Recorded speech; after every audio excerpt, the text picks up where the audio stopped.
Once there was a soldier. He had a good wife and a fine son, but he wanted many more sons. One day, his wife became pregnant, and the soldier was very happy.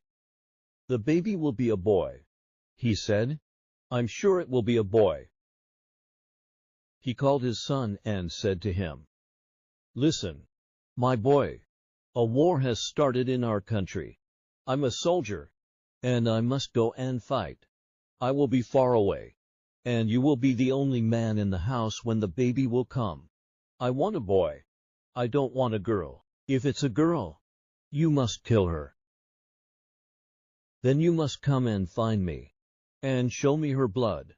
But if it's a boy, kill the black sheep, and bring its blood to me." The boy was unhappy. "Father," he said, "I can't kill my own sister." "You must be a man now," his father answered. "Remember, I only want a son." The soldier said goodbye to his family, and went away to the war. A few months later, the baby was born. It was a girl. Her brother looked at her. She was small and very sweet. She opened her eyes and smiled at him. He picked her up and held her in his arms. "Little sister," he said quietly, "I'll never hurt you. I'll look after you. I promise." He went outside and killed the black sheep. Then he took its blood and said to his mother, "Mother, I must go and find my father. I must tell him the news." "No," his mother cried. "Your father wanted a son. He didn't want a daughter." "Don't worry," the boy answered. "I won't tell him the truth." So the boy went to find his father. He traveled a long way through the valleys and over the mountains.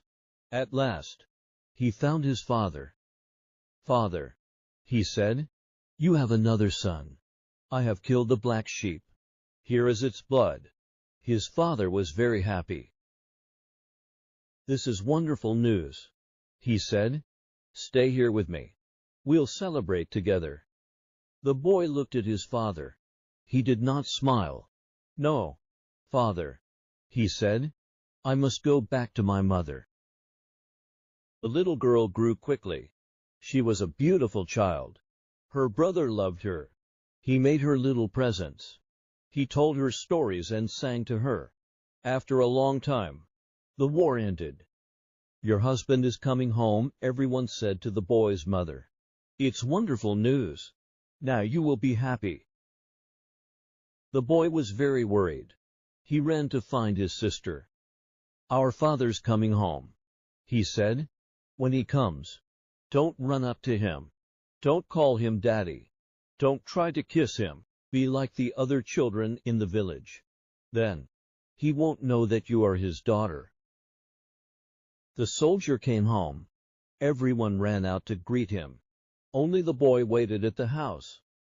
"Are you well, Father?" he said. But again, he did not smile. That night, the boy woke his sister and went outside. "What are you doing?" she asked. "Where are you going?" "Be quiet," he said. "Our father must not hear us."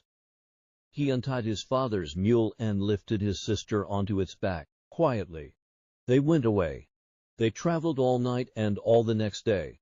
And at last, they came to a big forest. "We'll stay here," the boy said. "Our father will never find us here." The boy and his sister lived in the forest for many years. The little girl grew into a beautiful young woman, and the boy grew into a fine young man.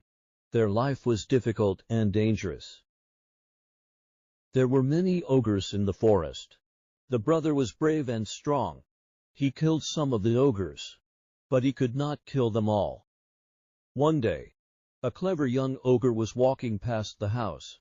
He saw the girl, and he fell in love with her. "I want her," he thought. "I'm going to marry her." Every morning, he watched her house. Every morning, the young man went out to work in the fields. And every morning, the ogre waited. When the girl was alone, he went to the house. You're so beautiful, he said to the girl. Marry me. I'm very rich. You will have the best clothes and the best food and a big, beautiful home. Come away with me now. We can be married today. I can't marry you today, the girl said. First, we must ask my brother. But your brother hates ogres, the ogre said. He has killed many of us. He will never let me marry you. The girl looked at him. She liked him.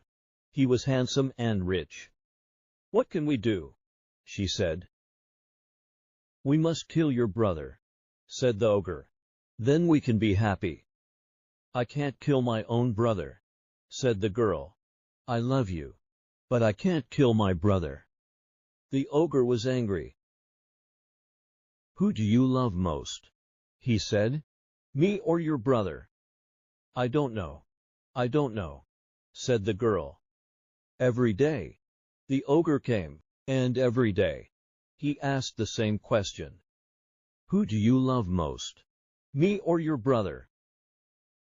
One day, the ogre said, I can't wait any longer. Marry me or I'll go away. I'll never see you again. All right, said the girl. I'll marry you. The ogre was very pleased. Now we will be happy, he said. But how can we persuade my brother? Asked the girl. You must lie down on your bed, said the ogre. Tell your brother that you're sick. Tell him that only my food can make you better. He'll come and look for me. I'll meet him and give him some of my food for you. And after that, what will we do? Asked the girl. You'll see, the ogre said. So the girl lay down on her bed. Soon, her brother came home. Sister, what's the matter? He said. Are you sick? Yes, the girl said. I'm very, very sick. Only one thing can make the better. What's that? Asked her brother. Tell me and I'll get it for you. I need food from the young ogre, said the girl. Get some for me quickly, or I'll die. So the brother ran out to look for the young ogre. He ran fast. On the road, he met an old ogre. Where are you going? Asked the old ogre. My sister is sick, said the young man. She wants the young ogre's food. Only that will make her better, she says. The old ogre shook his head. You're in terrible danger, he said. There is magic in the food of ogres. When your sister eats the food, she will change. Believe me, I know my people, and I know my sister, said the young man. She will never hurt me. You won't listen to me, said the old ogre. But I'll help you.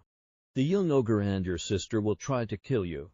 Before they kill you, you must say to them, kill me if you like, but then put my body on the back of my mule. Put my rifle on the mule and send it out into the barley field.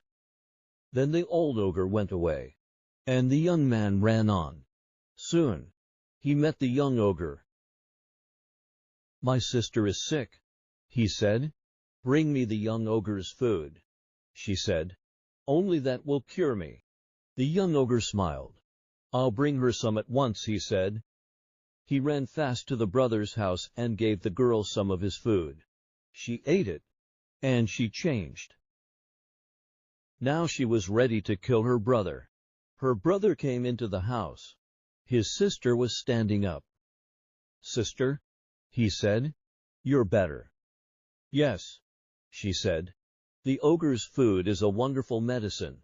I'm quite better now. I feel strong and very happy. Brother, when I was sick, I had a dream. I remembered our father's house. We used to play a game. First, I tied you to the post of the house, and then you tied me to the post of the house. Do you remember that game? Her brother smiled. Oh, yes, he said. I remember that game.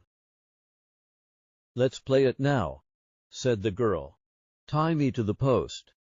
So the young man tied his sister to the post of the house. They both laughed. "Untie me now," said the girl, "and I'll tie you." So the young man untied his sister from the post of the house, and she tied him to it. Then she went to the door of the house and called out, "Master, he's ready. Come now and kill him." The ogre ran into the house. He had a knife in his hand. "Stop. Wait," said the young man. "You're going to kill me. I know that. But promise me one thing. Take my body and put it on my mule. Put my rifle on the mule and send it out into the barley field." "All right. I promise," said the ogre. "You'll be dead. You can't hurt us then." So the ogre killed the young man with his knife and cut him in many places. He and the girl untied the body and put it on the young man's mule. They put his rifle on the mule, and they sent it out into the barley field. The old ogre was waiting in the field. He took the mule to his house and lifted the young man's body off it. He breathed on the body. Life came back into it, and the young man stood up. The old ogre gave him his rifle and said, "You're alive again. I've saved your life." The young man thanked the ogre. He ran to his house. He killed the young ogre with his rifle. Then he took his sister and put her on the mule. He drove the mule back to his parents' house. "Look at your daughter," he said to them. "I saved her life, but she killed me." "This is a terrible story," everyone said. "It shows us one thing. You can be good and kind to people, but they will not always be good and kind to you."